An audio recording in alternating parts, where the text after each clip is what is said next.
में यहाँ ध्यान देंगे। तो फिर शुरू करते हैं डियर। ओके,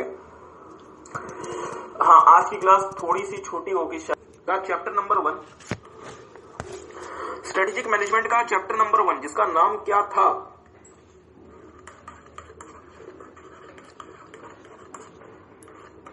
जिसका नाम था बिजनेस एनवायरनमेंट।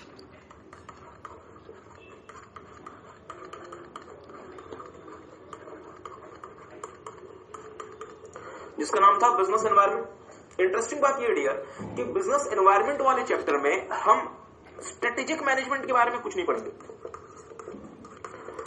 बिजनेस एनवायरनमेंट वाला जो चैप्टर है ये स्ट्रेटेजिक मैनेजमेंट के बारे में कुछ नहीं बताएगा। ये तो सिर्फ और सिर्फ स्ट्रेटेजिक मैनेजमेंट की नीड्स के बारे में बताएगा कि स्ट्रेटेजिक मैनेजमेंट हमें क्यों करना चाहिए। जैसे फॉर एग्जांपल, जैसे कि आपने लास्ट क्लास में भी देखा था कि जो हमारा चैप्टर नंबर 1 था बिजनेस एनवायरनमेंट, यहां पे हम बेसिकली दो मुख्य बातों से कंसर्न है। पहला हम कंसर्न है डियर बिजनेस के बारे में कि बिजनेस क्या है, और दूसरा हम कंसर्न है डियर एनवायरनमेंट के बारे में कि एनवायरनमेंट क्या। मतलब only two things we are concern about, one is business and one is environment. इसके अलावा हमें किसी से कुछ लेना देना नहीं। स्ट्रेटेजिक मैनेजमेंट जो फॉर्मली हम आपके साथ स्टार्ट करेंगे वो हम स्टार्ट करेंगे चैप्टर नंबर 2 से।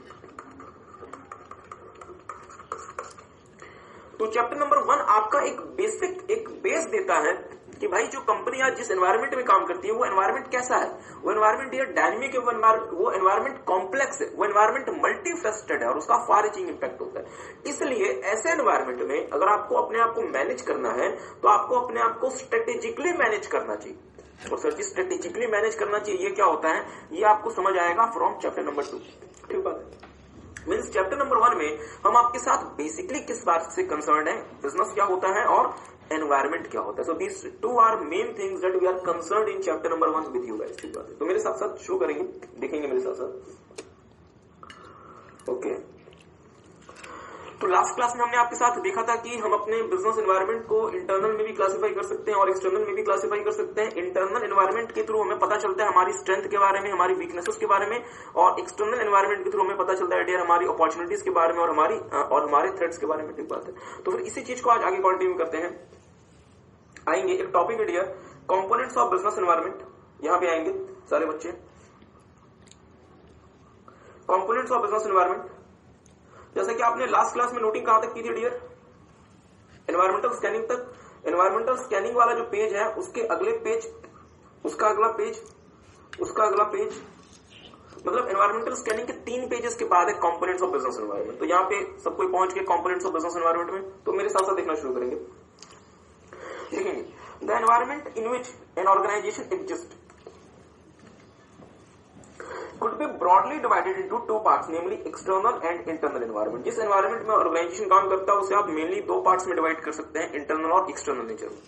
External environment includes all factors outside the organization which provides opportunities or poses threat to the organization. ठीक बात।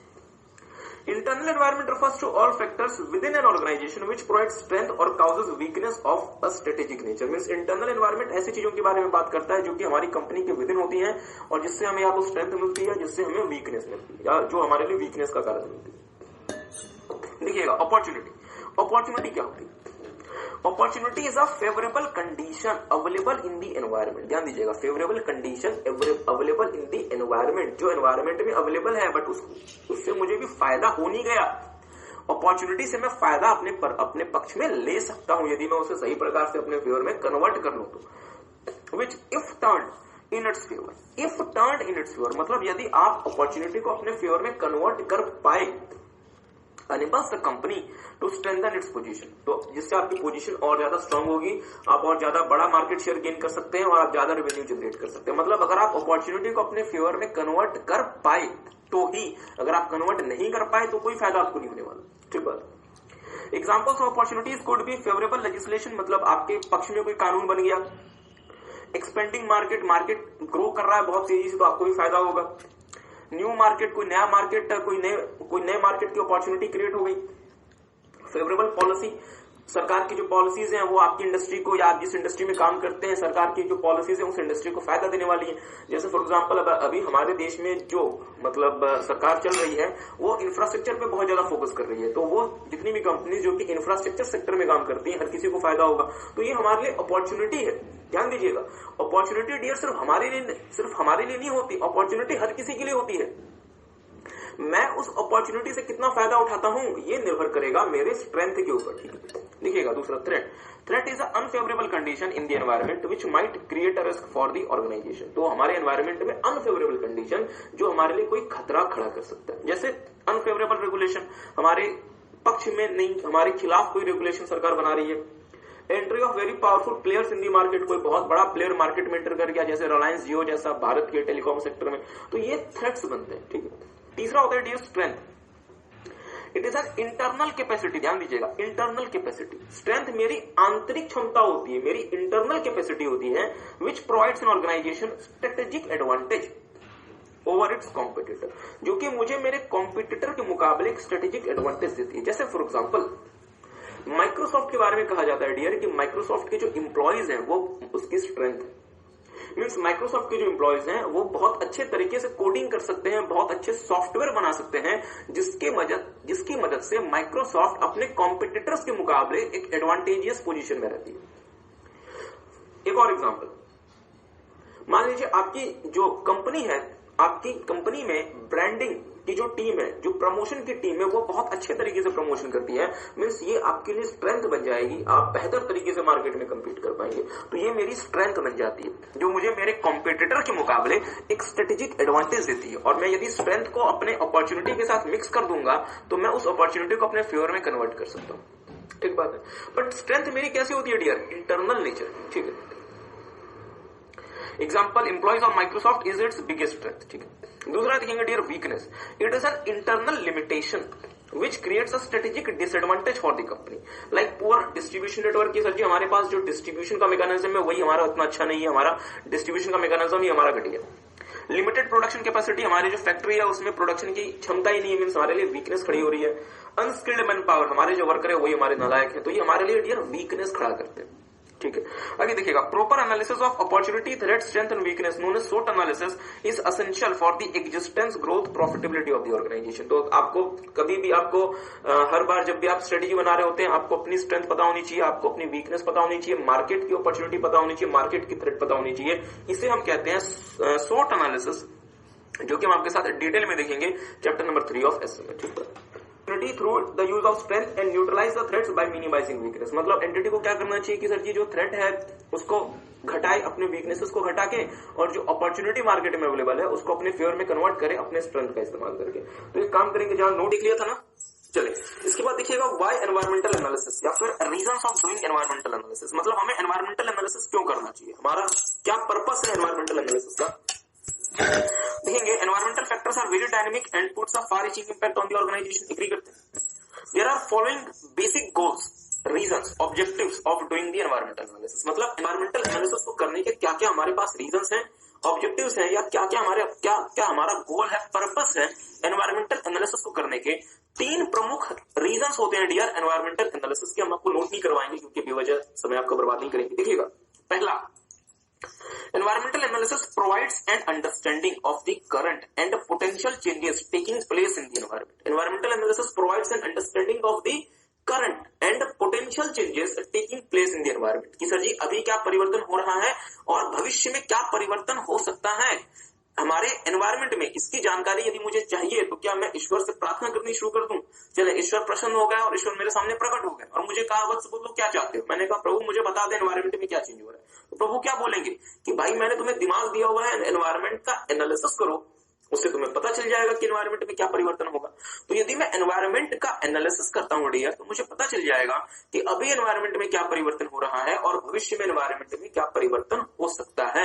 Means environmental analysis provides an understanding about the current and potential changes taking place in the environment.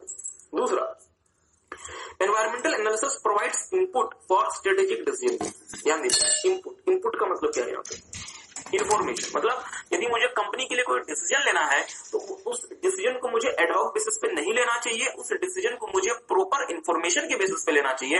But sir जी वो information मेरे पास environment से ही तो आएगा। मुझे अगर कोई बहुत मेजर डिसीजन लेना है, मेरी बात पर ध्यान दीजिएगा, आप सारे बच्चों ने एफएम पढ़ा हुआ है, फाइनेंशियल मैनेजमेंट, और उस फाइनेंशियल मैनेजमेंट में आपने एक चैप्टर पढ़ा हुआ है जिसका नाम है कैपिटल बजटिंग। जहां पे कंपनी मेजर डिसीजंस लेती है। मान लीजिए कि मैं एक कंपनी हूं जिसका नाम है टोयोटा और मुझे $2 बिलियन इन्वेस्ट करना है, मतलब 13,000 करोड़ रुपए, और उस 13,000 करोड़ रुपए से मैं एक फैक्ट्री ओपन करना चाहता हूं। अब मैं कंसिडर कर रहा हूं कि मुझे वो फैक्ट्री भारत में ओपन करनी चाहिए या मुझे वो फैक्ट्री चाइना में ओपन करनी चाहिए। ठीक बात है। और ऑप्शन 2, अगर मैं भारत में अगर ओपन करता हूं तो मुझे वो फैक्ट्री हरियाणा में ओपन करनी चाहिए या मुझे वो फैक्ट्री गुजरात में ओपन करनी चाहिए। तो डियर, क्या मैं सिक्का उछाल के फैसला ले लूं कि अगर हेड आ गया तो हरियाणा और टेल आ गया तो गुजरात? अगर मैं ऐसे अपना बिजनेस चलाऊंगा तो क्या मैं इतनी बड़ी कंपनी कभी बन पाऊंगा? कभी नहीं बन पाऊंगा। तो डियर, अगर हम कोई मेजर डिसीजन लेना चाहते हैं, मेजर डिसीजन या फिर स्ट्रेटेजिक डिसीजन लेना चाहते हैं, तो वो स्ट्रेटेजिक डिसीजन हमें एडहॉक बेसिस पे नहीं लेना, हम प्रॉपर कंसिडरेशन के बेसिस पे वो डिसीजन लेंगे। और वो प्रॉपर इंफॉर्मेशन हमें कहां से मिलेगी? एनवायरमेंट के एनालिसिस से मिलेगी। आई होप आपको बात समझ आई। तो दूसरा रीजन क्या है एनवायरमेंट के एनालिसिस का? Environmental analysis provides input for strategic decision making, और this is one of the most important reason of doing environmental analysis, और ये बहुत महत्वपूर्ण रीजन है एनवायरमेंट के एनालिसिस का। तो मेरी बात पर ध्यान दीजिएगा, एनवायरमेंट के एनालिसिस का क्या क्या रीजन है। पहला, एनवायरमेंट के एनालिसिस से मुझे पता चलता है कि अभी क्या परिवर्तन हो रहे हैं, मींस करंट क्या क्या चेंजेस हो रहे हैं और पोटेंशियल क्या क्या चेंजेस हो सकते हैं मेरे एनवायरमेंट में, ताकि मैं इन बदलावों के बारे में अवेयर रहूं, मुझे इन बदलावों का पता हो। दूसरा, environmental analysis provides input for strategic decision making, means जो मैं स्ट्रेटेजिक डिसीजंस लूंगा उन स्ट्रेटेजिक डिसीजंस को मुझे एडहॉक बेसिस पे नहीं लेना चाहिए, तो उसके लिए मुझे इनपुट कहां से मिलेगा? एनवायरमेंटल एनालिसिस से। तीसरा, environmental analysis facilitates strategic thinking in the organisation. तो dear, again this is very very very important, ध्यान दीजिएगा।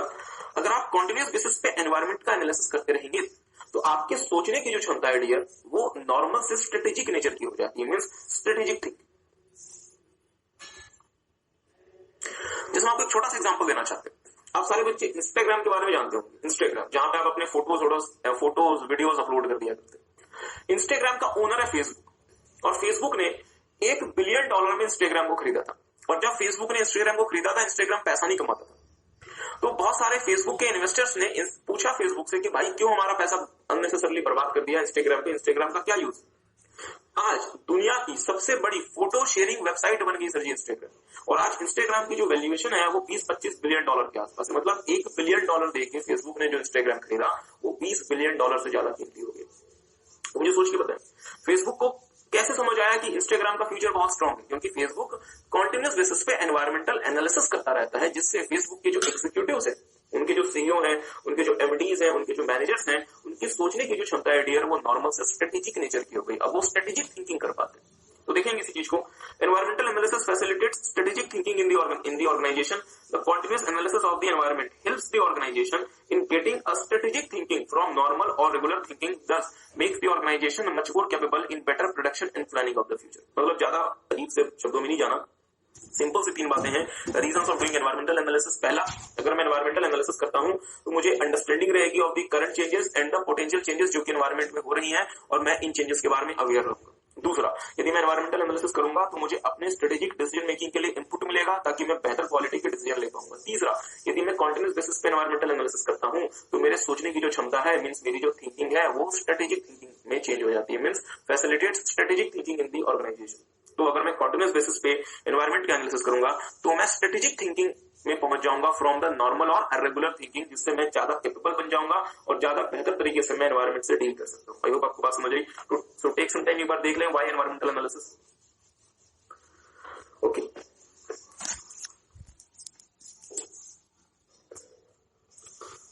चलिए, तो मेरी बात पर ध्यान दीजिएगा। तो हमने क्या देखा कि एनवायरमेंट के एनालिसिस से हमें कितना फायदा। पहला फायदा कि मैं एनवायरमेंट के एनालिसिस से मुझे अंडरस्टैंडिंग मिलेगी of the current changes as well as potential changes taking place in the environment. दूसरा, कि मुझे इनपुट मिलेगा for the strategic decision making. और तीसरा, मैं एनवायरमेंट के एनालिसिस से मेरे पास स्ट्रेटेजिक थिंकिंग आएगी फ्रॉम द नॉर्मल या फिर regular thinking. Okay, but sir जी अगर इतने ही ज्यादा एडवांटेजेस एनवायरमेंट के एनालिसिस के, तो फिर नोकिया के मैनेजर या फिर ब्लैकबेरी को या फिर हिंदुस्तान मोटर्स में जो एम्बेसडर कार बनती थी, एचएमटी जैसी कंपनीज, ये क्यों फेल हो गई और उनके मैनेजर्स क्यों एनवायरमेंट को सही प्रकार से नहीं समझ पाए?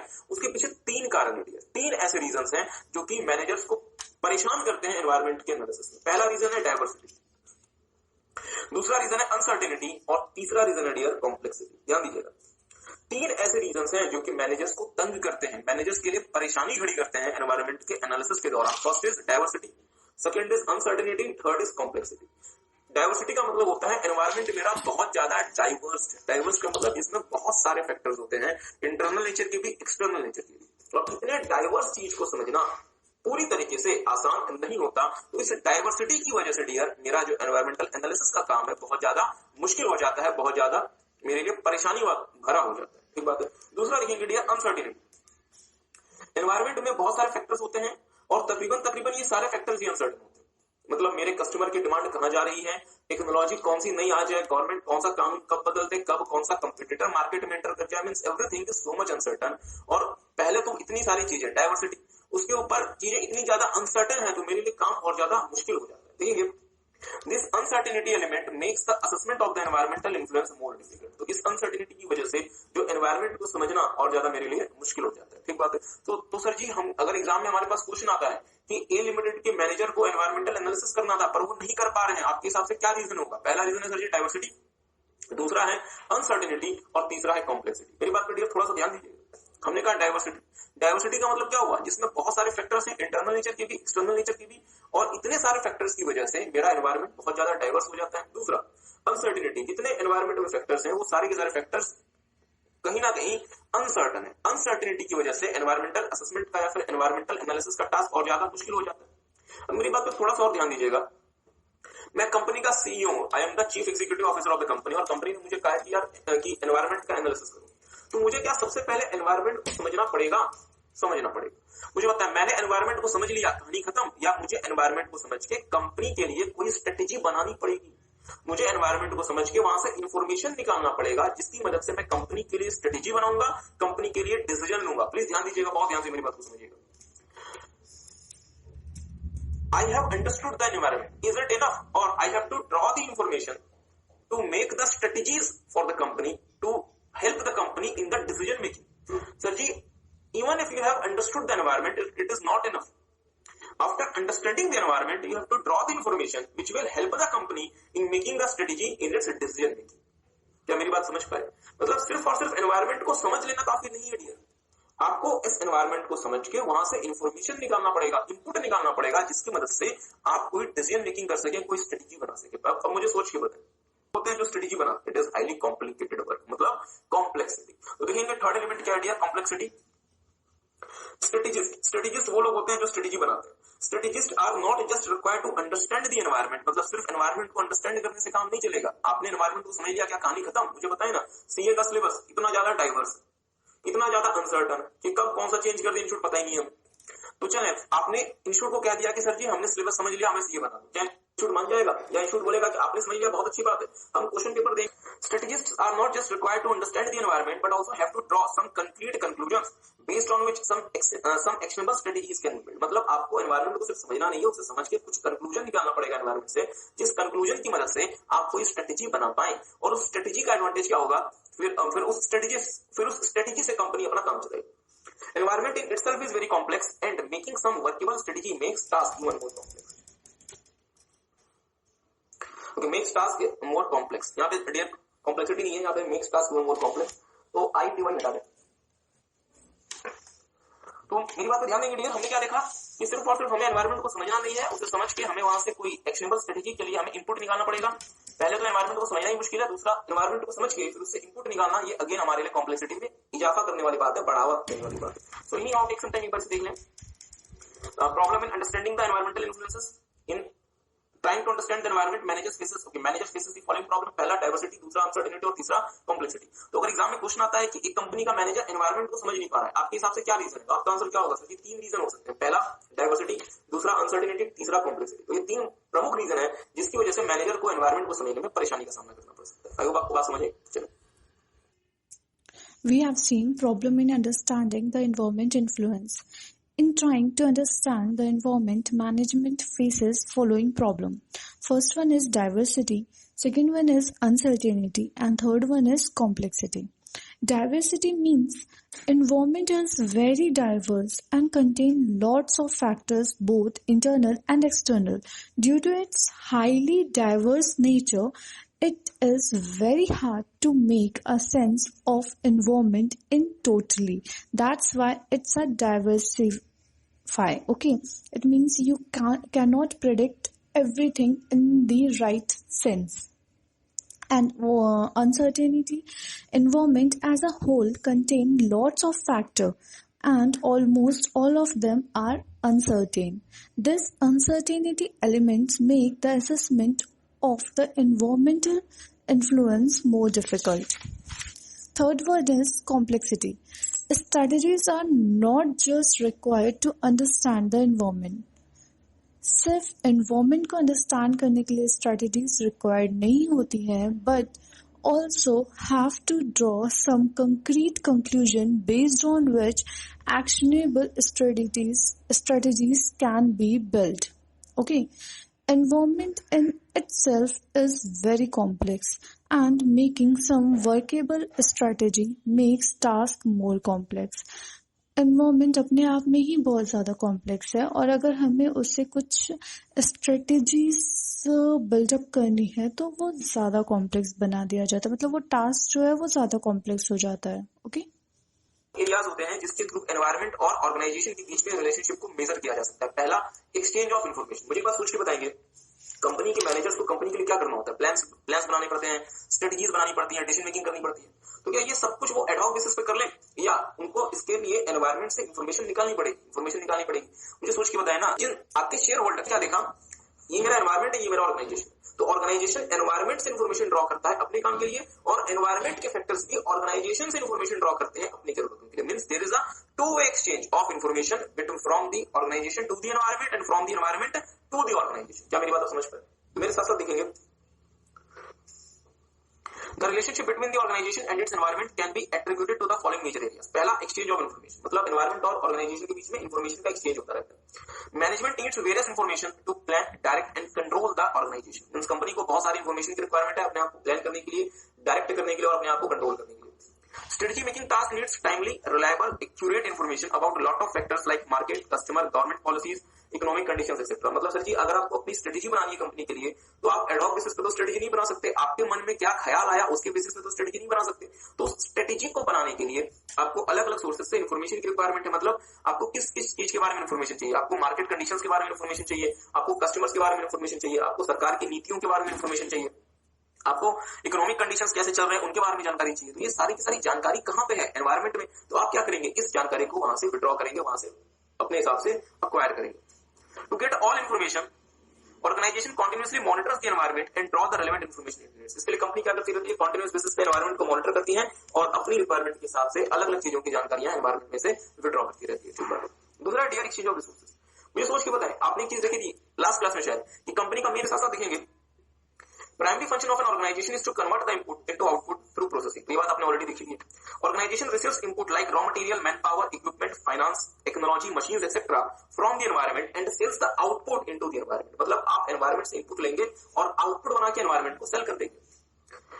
So there is never ending exchange of resources between organization and environment. तो इस तरीके से एनवायरमेंट और ऑर्गेनाइजेशन के बीच में कॉन्टिन्यूस बेसिस पे रिसोर्सेज का आदान प्रदान एक्सचेंजेस होता रहता है. ठीक बात है. मींस कंपनी जो है या हमारा जो ऑर्गेनाइजेशन है वो कॉन्टिन्यूस बेसिस पे एनवायरमेंट से रिसोर्सेज विड्रॉ करता है, और जब गुड्स बन जाते हैं तो उन गुड्स को हम दोबारा से किसको मतलब सेल कर देते हैं? एनवायरमेंट को सेल कर देते हैं. आई होप आपको बात समझ आ रही है. और तीसरा idea very very very important, exchange of influence and power. ध्यान दीजिएगा, exchange of influence and power. मुझे बताएंगे यदि टेक्नोलॉजी 2G से 4G में चली गई तो क्या मैं बीइंग अ बिजनेस ऑर्गेनाइजेशन उसे मानने से इनकार कर दूं, या मुझे उसे मानना पड़ेगा? मुझे मानना पड़ेगा. लेट्स से देश external environment holds considerable power over the organization. जो एक्सटर्नल एनवायरमेंट होता है जिसमें गवर्नमेंट भी होती है, जिसमें मतलब टेक्नोलॉजी भी होती है, वो कंपनी में बहुत ज्यादा पावर होल्ड करते हैं, बहुत ज्यादा इन्फ्लुएंस एक्सरसाइज करते हैं. एक्सटर्नल एनवायरमेंट डिक्टेट्स का मतलब होता है आदेश देना the organization about how it should do its business. External environment organization को डिक्टेट करता है कि सर जी ऑर्गेनाइजेशन यदि तुम्हें बिजनेस करना है तो तुम्हें बिजनेस कैसे करना है? Through laws, rules etcetera. तो सरकार क्या करती है? सरकार कानून बना देती है. अब जैसे फॉर एग्जांपल सरकार ने लॉ बना दिया कि सर जी पहले आप सर्विस टैक्स चार्ज करते थे, वैट चार्ज करते थे, अब जीएसटी चार्ज करो. तो क्या मैं चार्ज करने से मना कर दूं? नहीं, क्योंकि sir ji external environment is very powerful और वो मुझे इन्फ्लुएंस करता है और वो मुझे काम करने के तरीके को डिक्टेट करता है जो मैं फॉलो करने के लिए बाउंड हूं. मान लीजिए सरकार पॉलिसी बना दे कि diesel vehicle ban. In this way organization gets continuously influenced by the environment. इस तरीके से जो हमारा ऑर्गेनाइजेशन है वो कॉन्टिन्यूस बेसिस पे एनवायरमेंट से इन्फ्लुएंस होता रहता है. मतलब हमारा जो एनवायरमेंट है वो कॉन्टिन्यूस बेसिस पे हमारे ऑर्गेनाइजेशन को प्रभावित करता रहता है. आई होप आपको बात समझ आई. ओके, मेरी बात पर ध्यान दीजिएगा, एक बहुत इंटरेस्टिंग एरिया हम आपके साथ करना है. Till now, we have seen the relationship between the organization and its environment. Okay तो यहाँ पे ऑर्गेनाइजेशन और एनवायरनमेंट के बीच में जो रिलेशनशिप होता है उसको 3 पैरामीटर में मेजर किया जाता है या कैटेगराइज किया जाता है. First one is exchange of information, second one is exchange of resources, third one is exchange of influence and power. Exchange of information में क्या आएगा कि जो मैनेजमेंट है उसको प्लान बनाने के लिए, डायरेक्ट करने के लिए, स्ट्रेटेजीज बनाने के लिए कुछ इनपुट्स की जरूरत होती है, इन्फॉर्मेशन की जरूरत होती है. तो वो इन्फॉर्मेशन कहाँ से लेगा? वो एनवायरनमेंट से इन्फॉर्मेशन लेगा. ठीक है. और and to get all information, organization continuously monitors the environment, okay, and draw the relevant information it needs. Similarly, environment के कुछ factors हैं जिनको इंफॉर्मेशन चाहिए रहती है, जैसे कि गवर्नमेंट पॉलिसीज, गवर्नमेंट हो गए या सप्लायर्स हो गए. तो वो इंफॉर्मेशन कहाँ से लेंगे? From the organization. Okay. Second हमने देखा था एक्सचेंज ऑफ रिसोर्सेज. जो प्राइमरी फंक्शन है ऑर्गेनाइजेशन का वो क्या करता है कि इन्वायरमेंट से इनपुट लेता है, उसको प्रोसेस करता है, आउटपुट में कन्वर्ट करता है. ठीक है. तो यहाँ पे एक्सचेंज ऑफ रिसोर्सेज हो रहा है क्योंकि जो ऑर्गेनाइजेशन है receives input like raw material, manpower, equipment, finances, technology, machineries etcetera from the environment and sells its output to the environment like to its customer. And so there is a never-ending exchange of resources between the organization and environment. Third one is exchange of influence and power. External environment hold considerable power over the organization. Okay, external environment dictates the organization about how it should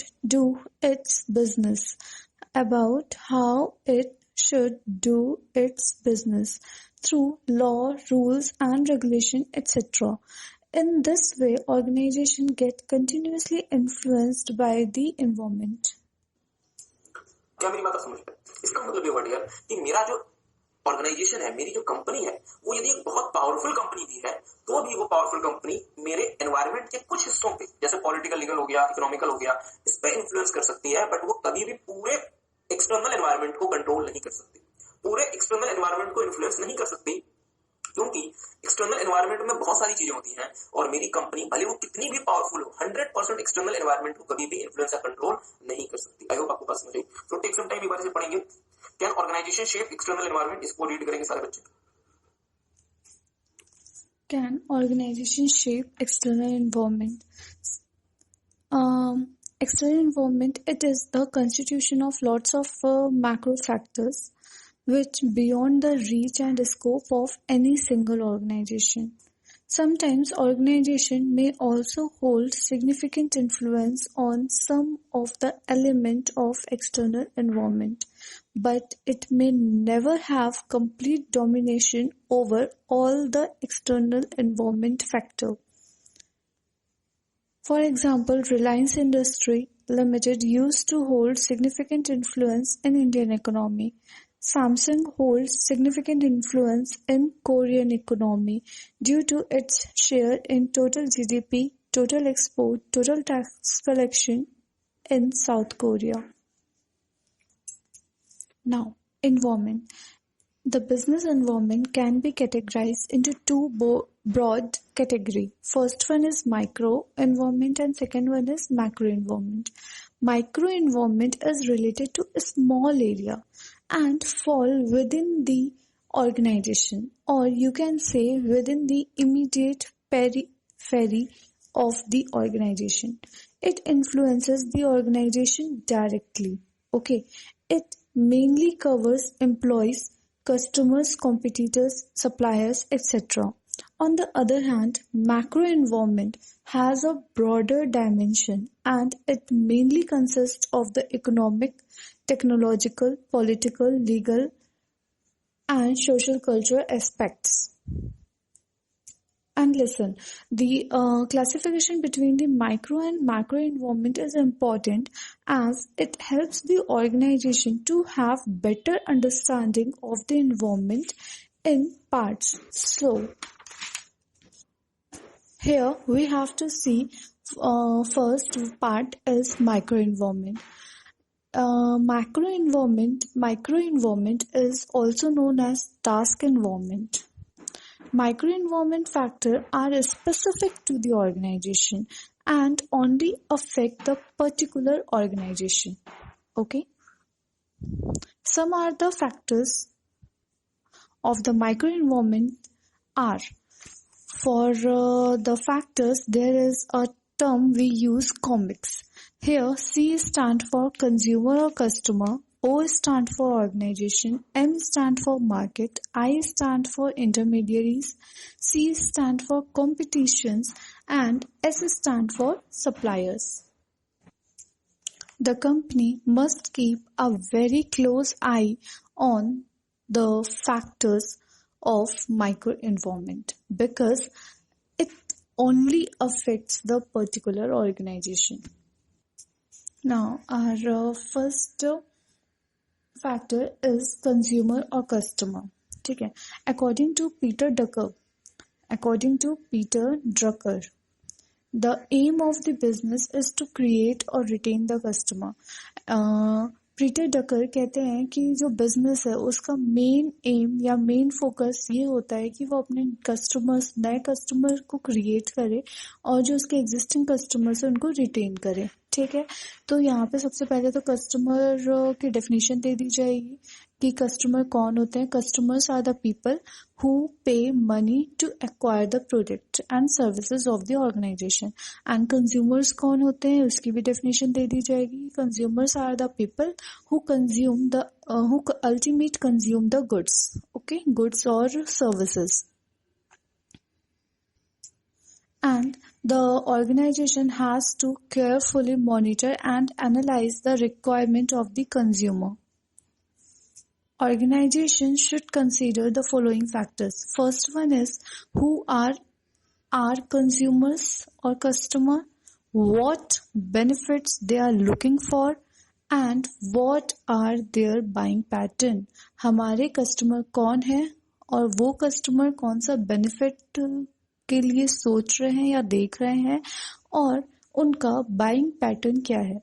तो किसी भी organisation को ये consider करना चाहिए, मतलब अपने customer को एनालाइज करने के लिए ये 3 पॉइंट्स कंसीडर करने चाहिए. First one is who are our consumers और customer, second one is what benefits they are looking for, and third one is what are their buying pattern. Now, our second factor is organization. Now, organization. अब organization क्या होता है उसकी definition दे दो.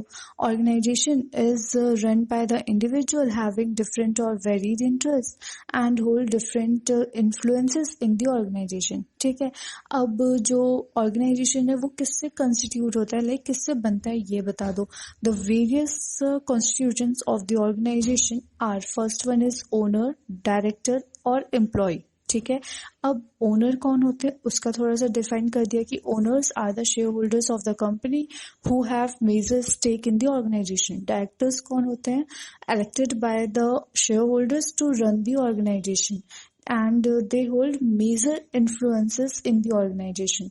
Second one is employee कौन होते हैं, employee are the people who actually work in the organization and hold major influences. ठीक है, अब किसी भी ऑर्गेनाइजेशन को सक्सेसफुल होने के लिए ये जो 3 है, ओनर, डायरेक्टर एंड एम्प्लॉय, क्या ये अलग अलग काम करेंगे तो चलेगा, नहीं चलेगा.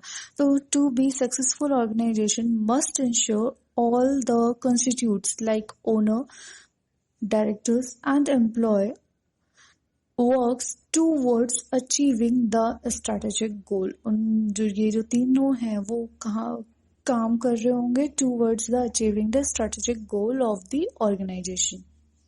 Now our next factor is market. Market क्या होता है ये डिफाइन कर दो. Market is Market is where the firm offers its product or services. Okay, organization should carefully study event trends and deployments. Sorry, organization should carefully study the events, trends, and developments in the markets. ठीक है, and major issues to be considered. Organization should consider these major issues. First one is cost structure, मतलब market का cost structure pattern कैसा है. ठीक है, market कितना price sensitive है, तो cost structure of the market, price sensitivity of the market. Okay, and life cycle of the market, market की लाइफ साइकिल क्या है, लाइक किसी भी प्रोडक्ट को लेकर उसका इनिशियल ग्रोथ, मैच्योरिटी और डिक्लाइन कब होता है. Technological structure of the market, market का टेक्नोलॉजिकल स्ट्रक्चर कैसा है, ऑर्गेनाइजेशन को ये भी स्टडी करना पड़ेगा. And last one is existing distribution system of the market, market में एग्जिस्टिंग डिस्ट्रीब्यूशन सिस्टम कैसा है ये भी उसे समझना पड़ेगा. Now our next factor is competitors. Competitors, अब कॉम्पिटिटर्स कौन होते हैं पहले तो वो डिफाइन कर दो. कॉम्पिटिटर्स कौन होते हैं? Competitors are the businesses who competes for the same resources like customer, markets, etc. ठीक है, कॉम्पिटिटर्स वो बिजनेसेस होते हैं जो compete करते हैं सेम रिसोर्सेज के लिए, लाइक सेम कस्टमर्स के लिए या सेम मार्केट्स के लिए. ठीक है, entity must get a good understanding of a competitive environment in which it operates by asking following question. अब अगर competitors को analyze करना है तो organization को कुछ questions consider करने पड़ते हैं. First one is who are the competitors. Business के like हमारी organization के competitors कौन है. Second one is what are their product and services. उनकी जो हमारे competitors है उनकी क्या product और services हैं, उनका क्या मार्केट शेयर है, उनकी क्या फाइनेंशियल पोजीशंस है. तो any organization have to consider the following factors to analyze the competitors, to analyze its competitors. First one is who are the competitors. Second one is what are their product and services. Third one is what are their market share. Fourth one is what are their financial position and who are the potential competitors and which competitor is most aggressive and powerful. Now our next factor is supplier. Supplier कौन होते हैं वो बता दो. Supplier कौन होते हैं? Supplier supplies the raw material, tools and equipments, और you can say supplier supplies input for the organisation. They hold major influences on the organization and should carefully while selecting the suppliers, and companies should be carefully while selecting the suppliers. Okay, next one is intermediaries. Our last factor is intermediaries. अब intermediaries कौन होते हैं हमें वो define करना होगा. Intermediaries are act as distribution channel between the companies and customers. Means intermediaries वो persons होते हैं या वो channel होता है जो interlink करता है companies को और organization को अपने customers से. ठीक है, they hold significant influence over the organization. For example, departmental stores, e-commerce website, etc. So these are the constitutes of the microenvironment which should be carefully scanned by the organization. Intermediary में बहुत बड़ा role play. Intermediary act as a discuss constitutes of the microenvironment which should be carefully scanned by the organization. तो sir जी 6 हमने constitutes देख लिए. क्या क्या? Customer, उसके बारे में 3 सवाल, कॉम्पिटिटर उनके बारे में 6 सवाल, ऑर्गेनाइजेशन 3 चीजों से मिलकर बना है, मार्केट या फिर कॉम्पिटिटिव मार्केट 5 चीजों से उसका की सक्सेस फैक्टर्स बनता है, सप्लायर और इंटरमीडिएट. हम आपको 2 मिनट देते हैं, टेक सम टाइम, चलिए 3 मिनट ले रहे हैं. एक काम करें, बहुत ध्यान से ये सारे के सारे फैक्टर्स पढ़ेंगे. हाँ, तभी हम आपका सवाल ले रहे हैं. जैसा कि हमने आपके साथ देखा कि हम अपने एनवायरनमेंट को 2 हिस्सों में क्लासिफाई कर सकते हैं, माइक्रो और मैक्रो. माइक्रो में हमने आपके साथ रेडिएट 6 फैक्टर्स देखे थे जिसको हम याद रखने के लिए कौन सा तरीका इस्तेमाल करते हैं? कॉस्मिक. क्या कहते हैं इसमें? कॉस्मिक का मतलब कस्टमर, ऑर्गेनाइजेशन, सप्लायर, मार्केट या फिर कॉम्पिटिटिव मार्केट, इंटरमीडिएटरीज और फाइनली कॉम्पिटिटर्स। इसको आप किसी भी ऑर्डर में याद रख सकते हैं। इसी तरीके से डियर मैक्रो एनवायरनमेंट में भी हम 6 फैक्टर्स देखते हैं, जिसका नाम है, जिसको हम जो होते हैं हमारे टेक्नोलॉजिकल, इकोनॉमिकल, डेमोग्राफिक,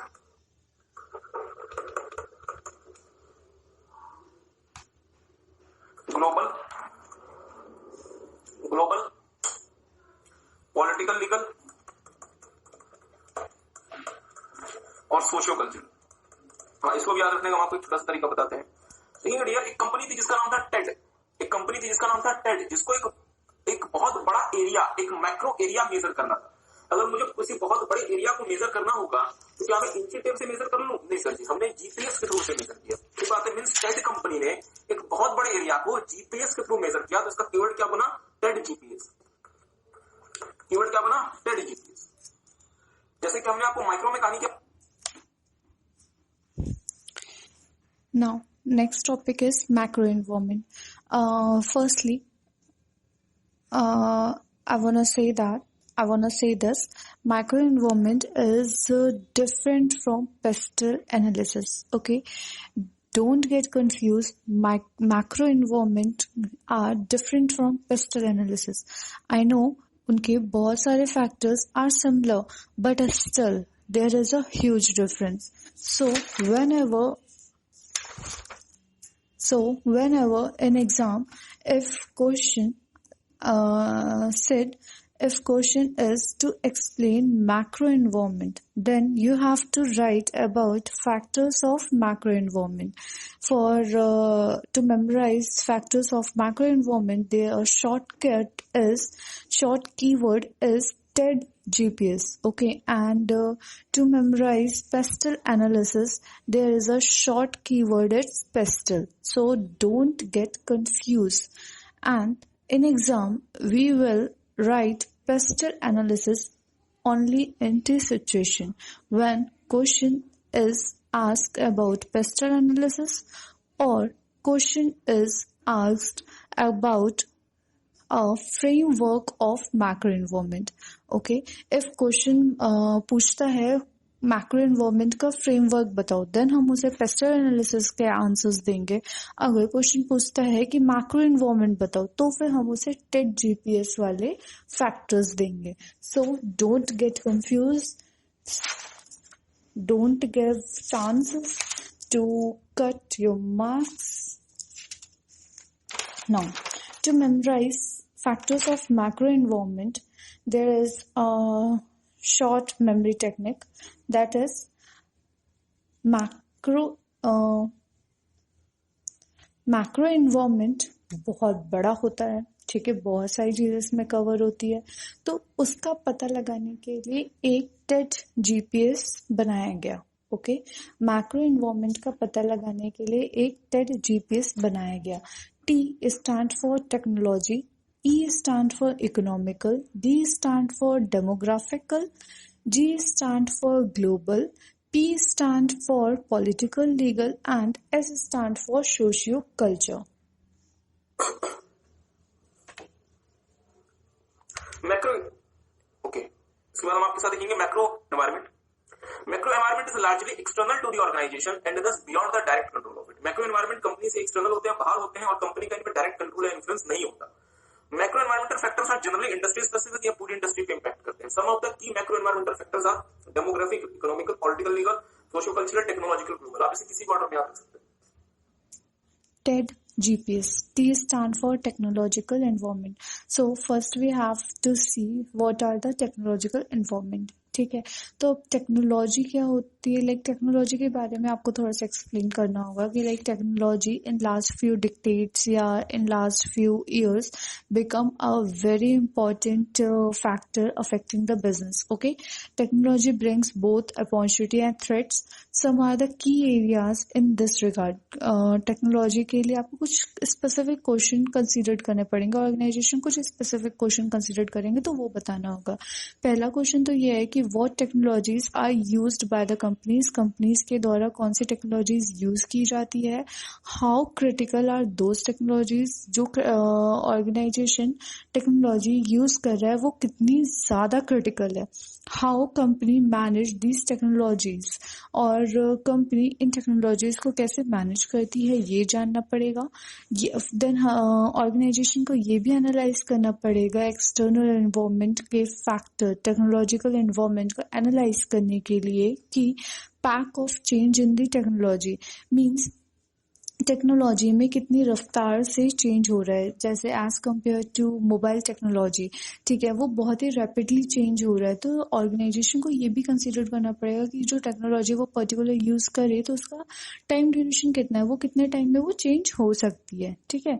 नेक्स्ट उसको ये देखना पड़ेगा what additional technologies needed to be acquired, क्या एडिशनल टेक्नोलॉजीज ऑर्गेनाइजेशन के पास होनी चाहिए। एंड उसे ये भी देखना पड़ेगा कि इन दी R&D department of the company effective, क्या जो R&D डिपार्टमेंट है कंपनी का वो इफेक्टिव है, is the R&D department of the organisation is effective. So अभी हमने क्या देखा, हमने देखा कि मैक्रो इन्वायरमेंट को एनालाइज करना है, ठीक है। मैक्रो इन्वायरमेंट में बहुत सारे फैक्टर्स होते हैं, उन फैक्टर्स को याद रखने का एक शॉर्ट कीवर्ड था, that is your Ted GPS and T stand for technological environment. तो हमने से यहाँ पे मैक्रो एनवायरनमेंट का सबसे पहला फैक्टर देखा technological environment.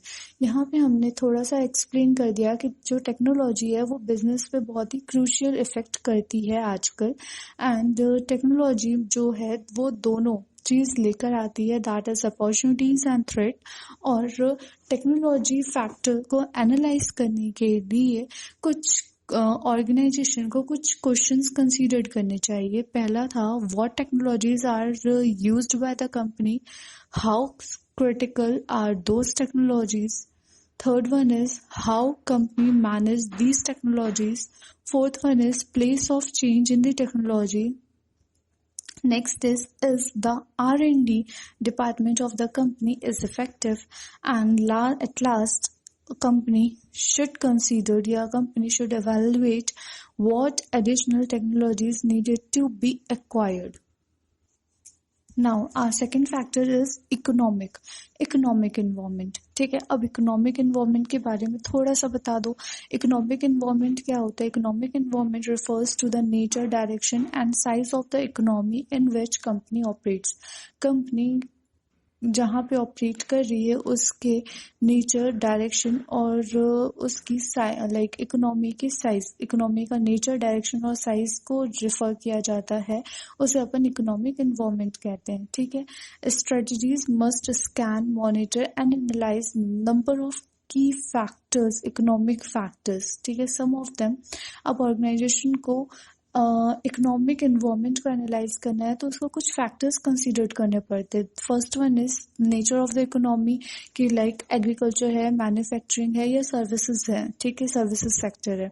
Second one is existing size and growth rate of the economy, economy का क्या साइज है, क्या ग्रोथ रेट है वो देखना होगा। पर capital income, unemployment rate, disposal income rate, ये सारी चीजें देखनी होगी। इंटरेस्ट, इन्फ्लेशन, टैक्स रेट, ये भी कंसीडर करना होगा इकोनॉमिक एनवायरनमेंट को एनालाइज करने के लिए। Monetary and physical policy of the government, ठीक है, मनी मार्केट रेट क्या चल रहा है, क्रेडिट अवेलेबिलिटी कितनी है, फॉरेक्स रेट क्या चल रहा है, and price of fuel and power क्या है। ये सारी चीजें एनालाइज करनी होगी, कंसीडर करनी होगी इकोनॉमिक एनवायरनमेंट को एनालाइज करने के टाइम पे, ठीक है। Our next factor is demographic factors like demographic environment। अब demographic environment को एनालाइज कैसे किया जाएगा, ठीक है। तो सबसे पहले तो हमें बता दो कि डेमोग्राफी का मतलब क्या होता है। Demography denotes characteristics of the population, ठीक है। डेमोग्राफी का मतलब क्या होता है? किसी भी पॉपुलेशन की कैरेक्टरिस्टिक्स को बताता है। अब कैरेक्टरिस्टिक्स बोले तो like its size, age, gender, mix etcetera. Okay, while making a strategy, business should consider what demographic trend will affect the market size, means कैसा demographic trend market size को affect करेगा। Second one, business have to consider What demographic trends represent opportunities or threat? ऐसे कौन से demographic trend है जिससे हमें like business को अपॉर्चुनिटी और थ्रेट मिलता है? ठीक है, अब कुछ डेमोग्राफिक इन्वायरमेंट को एनालाइज करने के लिए कुछ बेजर डेमोग्राफिक फैक्टर्स एनालाइज करने पड़ेंगे किसी भी ऑर्गेनाइजेशन को. First one is population size. Population size plays significant role in shaping the corporate strategy. Major factors which businesses should consider while making their cooperative strategies are size of the total population, ratio of female and male and children's, like male ratio, female ratio and child ratio, population growth rate and life expectancy. ठीक है. Second one is geographic distribution. Population shift from one part of nation like rural to another part like urban. This kind of geographic distribution, if occurs on mass scale, puts significant impact on the organization. Some of the important issues are: is there any chance of significant geographical distribution? क्या कोई in future आने वाले terms में कोई ऐसा chances है जहाँ पे जियोग्राफिकल डिस्ट्रीब्यूशन ज्यादा हो सकता है? Existing location and proposed location of the organization. ठीक है, एंड ऑर्गेनाइजेशन को ये भी देखना पड़ेगा कि concept of working at home etcetera to compensate the work losses. Now फिर उससे क्या करना पड़ेगा? एथनिक मिक्स भी देखना पड़ेगा. Ethnic mix is important to understood. Issues to be considered in this regard are changes in the ethnic mix of the population, how to serve the customer through the existing new product or services, and can manager handle the culturally diverse workforce. ठीक है, और फिर हमें देखना पड़ेगा क्या last factor है demographic का, इनकम डिस्ट्रीब्यूशन. ठीक है, changes in income distribution puts a direct impact on the purchasing power and spending pattern of the customer. By proper monitoring these factors, company may identify new opportunities and threat.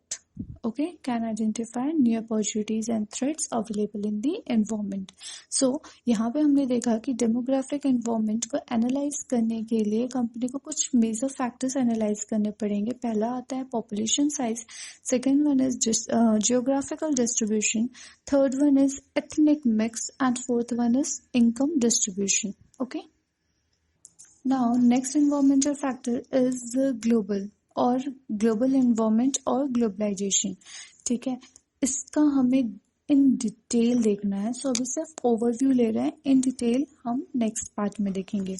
Today no company can do business without getting affected by the global environment. Due to globalization, there is no boundaries within which business has to limit itself. Globalization refers to the process of integration of the world into one huge market. It works on removing all kinds of barriers like trade or political etc. for developing countries. For developing countries, globalization means the process of integration with the world economy. At company level, globalization means two things. पहला आता है company works with several R&D, manufacturing and sales location around the world. Second one is ability to compete with foreign competitors in domestic market. Now, global environment और globalization का in detail upon next lecture में देखेंगे. Our next factor is second last is political legal environment. Business to survive and grow needs a suitable government, legal and political system. Business को survive और grow करने के लिए stable, not suitable, it's stable government या legal और political system चाहिए होता है. There is a direct relation between the economic growth and the political legal environment. There are three major elements. ठीक है, first one is government, second one is legal, and third one is political. Okay, for government, business is guided and controlled by the government and its policies. Government holds significant power which directly influence the organization, like fiscal policy, monetary policy, taxation, trade policy, etc. Due to this, if there is any chance in the elected government, it will directly affect. Due to this, if there is any change in the elected government, it will directly affect the business. Strategies has to carefully consider the existing government policies, possibility of change in the policies and its impact on the business, etc. Okay, तो means किसी भी organisation को strategy बनाते हुए ये ध्यान रखना पड़ेगा, ये कंसीडर करना पड़ेगा कि जो गवर्नमेंट है उसकी चेंजेस होने के कितने चांसेस है या गवर्नमेंट पॉलिसीज चेंज होने के कितने चांसेस हैं, और ये सारी चीजें ध्यान रखनी पड़ेगी. ठीक है. Second one is legal. Legal involvement means the law and regulation which affects the business and businesses have to comply with them. Organization refers to operate in a country where there is a sound, stable legal system. Business must develop good understanding of laws which impact, like labor laws, foreign exchange laws, consumer acts, competition acts, etc. Now, next one is political. Political pressure group influence the organization. Organization refers to operate in countries where there is political stability and business-friendly policies. Now, our last factor is social, cultural environment. As business need to operate among the human societies, different human societies may have different social tradition, values, belief, etc. It is important for the organization to understand and respect these. Some of important factors in this area are social value, belief, practices, etc. Family values, family structure, और role of women in the society, family, etcetera, ये सारी चीजें organisation को consider करनी चाहिए.